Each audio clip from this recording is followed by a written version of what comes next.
Les ondes de Limo. Osez la curiosité pour votre bien. Anne-Sandrine Di Girolamo.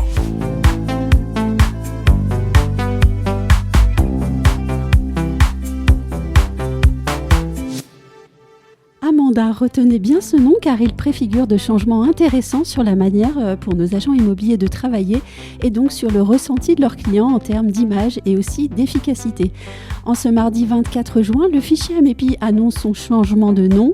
Le fichier Amepi devient donc Amanda, mais ce n'est sans doute pas tout, comme va nous l'expliquer Bailly Khoury, président tout récemment élu. Alors, quelles sont les promesses de Amanda ? C'est tout de suite avec Bailly Khoury. Bonjour Bailly Khoury. Bonjour Sandrine. Créé il y a déjà 20 ans, le fichier Amepi change de nom. Alors pourquoi ce changement de nom maintenant ? Alors qu'en fait, la marque fichier Amepi semblait installée. Le changement de nom s'est imposé pour 3 raisons. D'une part, le fichier Amepi, qui a été créé il y a un peu plus de 20 ans, a été créé par des professionnels pour les professionnels. Il a vécu très bien entre les mains des professionnels. Il fallait aujourd'hui que l'on commence à communiquer vers le grand public pour expliquer quel est ce service que les agents immobiliers adhérents à Amanda pouvaient apporter. Bien évidemment, si on gardait le nom de fichier Amepi, ça explicite rien, c'est des noms barbares, c'est interne, c'est technique. Donc nous avons travaillé pendant quelques mois pour trouver un nom qui pouvait ressembler à ce qu'est notre travail et le service qu'on apporte à nos clients. Et oui, il y a véritablement aussi dans le logo qu'on peut découvrir une vraie rondeur, quelque chose qui dit que les relations vont être fluidifiées. Oui, alors bien évidemment, c'est... Avec le client notamment. Hein. Oui, je pense qu'il y a sous le nom d'Amanda, il y a un visage, il y a pas seulement un nom, il y a un visage, il y a l'humanité. C'est à cela que Amanda ressemble à ce qu'est ou ce qu'était le fichier Amepi. La valeur qu'apportent les agents immobiliers ne changera pas en soi, elle va rester la même. On va construire sur nos acquis et notre histoire, mais on doit profiter de cette nouvelle identité pour donner un nouvel horizon, une nouvelle page qui se tourne au sein de ce fichier partagé de mandat exclusif. Alors, on parlera des clients tout à l'heure, mais j'aimerais qu'on revienne aux agents immobiliers qui sont les adhérents de l'association Amanda. Je lis dans le communiqué de presse que Amanda vise à devenir un réflexe pour tous les agents souhaitant élargir l'audience de leurs biens et satisfaire au mieux leurs clients. Comment vous, en votre qualité de président de l'association, vous comptez faire pour inviter les agents immobiliers qui ne sont pas encore adhérents à venir rejoindre l'association ? Alors, le réflexe, il ne se créera pas tout seul, ça c'est certain. Nous avons une équipe qui est en contact avec les agents immobiliers au quotidien pour leur expliquer l'intérêt pour eux, bien évidemment, et l'intérêt pour leurs clients. Moi, mon rêve, c'est qu'un agent immobilier aujourd'hui se dise... Oui, c'est une évidence que j'ai ce service au sein de mon agence, comme je peux avoir d'autres services. Ça doit devenir une évidence que d'avoir ce service Amanda pour leurs clients. Voilà, ce réflexe, il va se créer parce qu'on va l'évangéliser, parce qu'on va échanger ensemble et de sortir des sentiers battus, de dire oui, ça c'est mon affaire, ou il y a quelques temps de cela, je ne m'entendais pas avec tel ou tel agent immobilier. Il faut maintenant dépasser cette idée qui aurait pu effectivement en gêner plus d'un. Mais il faut accepter aujourd'hui de passer ces paradigmes et aller plus loin. Est-ce que justement le fait qu'on sorte d'une crise a fait que tout change aussi ? Est-ce qu'en 2025, il est vraiment devenu impossible de travailler seul dans son coin ? Ça l'était déjà avant la crise. Oui. Alors c'est sûr qu'une crise, ça permet de se remettre en question. Pour nous, ça devenait une évidence de réfléchir. Il y avait plusieurs pistes pour imposer ce service à l'ensemble des clients. On sait le faire à travers nos agents immobiliers, nos agences immobilières. Et c'est vrai qu'aujourd'hui, quand on parle avec des adhérents qui étaient précédemment au fichier Amepi, eh bien, commencent à revenir parce qu'ils voient que la manière dont les choses ont évolué, la manière dont le marché a évolué, dans la collaboration entre agents immobiliers s'impose naturellement. Voilà, on se pose de moins en moins de questions de travailler entre agents immobiliers pour satisfaire un client qui, lui, attend qu'on lui vende son bien ou qu'on lui trouve son futur logement. Ça fait d'ailleurs partie des questions courantes des clients. Hein. C'est avec qui travaillez-vous par ailleurs pour que mon bien se vende ? Exactement. Oui. C'est une question. Est-ce que vous êtes nombreux? Est-ce que vous êtes plusieurs? Est-ce que vous avez combien de collaborateurs? Et il est certain que aujourd'hui, c'est pas de dire à un client on est 3 ou 4 ou 5 agences. C'est de dire on est 5, 10, 20, 30, 50, 100, 200 collaborateurs pour vous aider à résoudre votre question immobilière pour laquelle vous êtes présenté, vous êtes venu nous voir. En parlant de chiffres, justement, on peut peut-être dire combien d'utilisateurs a aujourd'hui de Aujourd'hui, Amanda? il y a 15 500 utilisateurs au sein d'Amanda, ce qui permet déjà dans un premier temps de rayonner dans certaines régions de manière très large.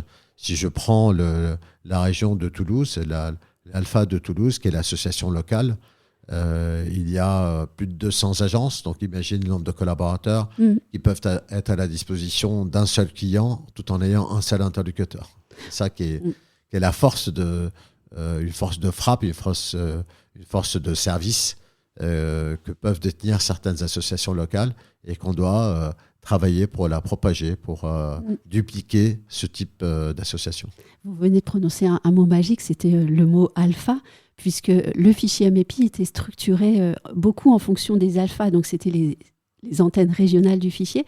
Est-ce que cette organisation va perdurer? Est-ce qu'elle pourrait évoluer? Elle doit évoluer parce que les alphas aujourd'hui sont affiliées à une organisation nationale, donc elles ont déjà évolué parce qu'elles étaient très indépendantes il y a quelques années.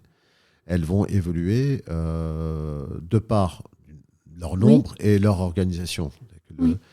Ce que recherche avant tout un professionnel de l'immobilier adhérent à une alpha, c'est deux choses: d'avoir des règles et qu'on fasse respecter ces règles. Les règles émanent du national et elles sont organisées localement. Et ensuite, le national doit accompagner les alphas quand il y a des dérives ou des mésententes à travers un service des bonnes pratiques pour faire respecter les règles. À partir du moment où on ne fait pas respecter les règles, eh bien, ces alphas ne fonctionnent pas. Donc l'évolution, elle va passer par celle-ci. C'est de faire respecter nos règles. Tous ensemble, c'est ce que nous demandent nos adhérents et nos partenaires. Mais la structure d'Amanda en alpha va continuer. Elle va continuer, c'est la même structure, bien évidemment, elle ne va pas changer. Elle va peut-être même donc s'amplifier au fond. Exactement. Dans le communiqué de presse, il est fait mention d'actions locales pour renforcer la notoriété d'Amanda. De quoi s'agit-il? Il y a deux manières de communiquer, où on se met en face d'une communication très descendante jusqu'au grand public, et là on risque de mettre beaucoup de temps. Ou alors on s'appuie sur nos forces locales pour faire 3 niveaux de communication. Une communication locale, pour eux c'est la base. Ils vont avoir beaucoup d'outils pour communiquer avec leurs clients à travers des vidéos, des dépliants, des outils digitaux. Les réseaux sociaux au niveau de l'alpha, et puis les communiqués ou les rencontres avec les journalistes sur le plan national. Donc c'est une combinaison d'outils, de moyens pour que Amanda se fasse connaître et l'intérêt du fichier partagé soit connu. Donc l'objectif, c'est qu'à terme, un client puisse dire moi je travaille avec telle agence et je veux absolument qu'Amanda soit là à mes côtés aussi. Je le dis avec humour, mais... Oui, l'idée, alors c'est toujours une idée et il faut qu'elle soit peut-être au départ un peu farfelue pour qu'elle devienne réelle, une espèce de rêve, que le client dise moi si je veux vendre ou si je veux acheter mon bien, je voudrais me servir d'Amanda. Voilà, je voudrais m'adresser à une agence qui a ce service-là et qui peut me l'apporter. Et oui. Justement, on n'a pas encore évoqué le client et pourtant c'est la partie essentielle de la relation contractuelle. Comment est-ce que vous allez servir le client? Est-ce qu'il y aura des actions qui vont être prises pour que ce client soit parfaitement conscient de ce que Amanda va lui apporter? Oui, ça va passer par par une organisation qui a plusieurs niveaux. La première chose qu'on doit faire, c'est de former nos collaborateurs, former les collaborateurs dans les agences.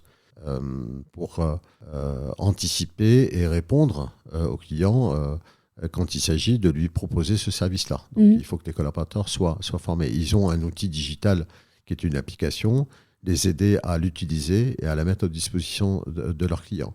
Et puis, au sein de leurs activités, que ça soit pour estimer un bien ou proposer leur service pour mettre en commercialisation un bien, s'imposera évidemment un certain nombre d'outils qui accompagnent, qui expliquent de manière factuelle les éléments que le conseiller pourra apporter à son client. Donc ça, c'est le premier niveau, former, donner des moyens, donner les outils. Et puis ensuite, créer, pour moi, une culture interne dans l'agence, une culture interne au sein de l'équipe. S'il n'y a qu'un seul collaborateur qui utilise le service Amanda, évidemment, ça ne sera pas connu par l'ensemble de leurs clients. Oui. Ça n'a aucun sens. Donc, il faut que ça devienne une culture. Donc, il faut du temps pour créer une culture au sein de l'agence. Alors, c'est plus facile aujourd'hui pour les agences qui sont déjà adhérentes, puisque ils l'ont déjà installé. Donc, il faut que l'on continue à accentuer ce travail. Et ce travail, nous devons le mener avec les nouveaux adhérents qui vont arriver au sein des associations. Est-ce que le client pourra, de façon factuelle, voir une différence entre un bien mis en vente par une agence qui n'a pas Amanda et un bien mis en vente par une agence qui utilise Amanda ? Oui, parce que certains de nos adhérents ont même anticipé en disant qu'on pourrait tout simplement afficher sur le bien qui est proposé le label, si je veux employer le terme d'Amanda, ou tout simplement dire qu'il est dans un fichier partagé, que l'acheteur, s'il vient en agence, qu'il soit en regardant la vitrine ou en allant sur un site internet, de voir, ou sur un portail, de voir que ce bien, il fait partie de biens partagés entre les agences localement. Dernière question, peut-être un peu plus personnelle, mais jusqu'où le président d'Amanda souhaite emmener ce projet ? Là, vous allez toucher le domaine du rêve. Oui, oui, c'est pour ça, c'est la dernière question, toujours. Moi, mon rêve, ça fait maintenant 40 ans que je fais de l'immobilier et je me dis que j'ai cette chance de pouvoir accompagner cette idée qui est née il y a plus de 20 ans par la force de 2 agents immobiliers accompagnés de syndicats de la profession. Bien moi je suis l'héritier de tout ce travail et en tant qu'héritier je voudrais le rendre plus fort, plus haut, plus important vis-à-vis de la profession et surtout plus sereinement pour que ce service s'installe naturellement au sein de nos agences, que ça devienne quelque chose de presque d'anodin, de normal, qu'on puisse mettre au centre de nos préoccupations le client, qui passe largement et bien évidemment au-delà de nos préoccupations personnelles.